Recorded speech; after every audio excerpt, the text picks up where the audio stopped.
Okey, jom tengok soalan ini. Soalan ini dari Perlis 2024, kertas 1 soalan 5. So, tajuk dia adalah sukatan membulat. Okey, soalan ini adalah lebih kurang sama lah dengan Selangor 2023, set 1, kertas 1 soalan 12. Dia hanya tiada soalan C saja.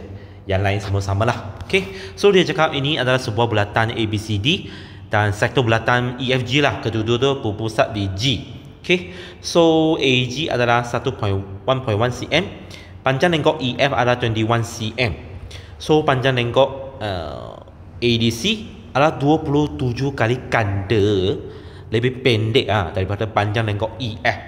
Okay, so sekarang dia minta kami cari nilai theta dalam radian. Okay, so bermaksud kami nak cari lengkok ADC dahulu. So lengkok ADC sama dengan 21 per berapa?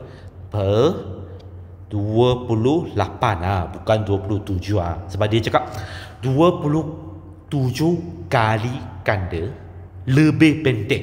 Okay, so ini adalah per 28 bukan per 27 Konsep ini kamu sudah belajar di sekolah rendah. Okay, so ini 3 per 4 cm.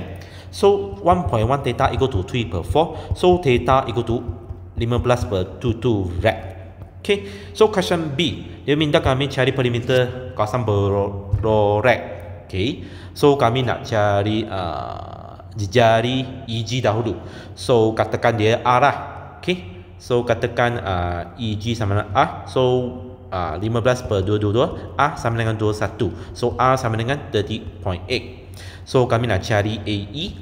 So AE sama dengan 30.8 minus with 1.1, so sama dengan 29.7. AE dia akan sama dengan CF nya.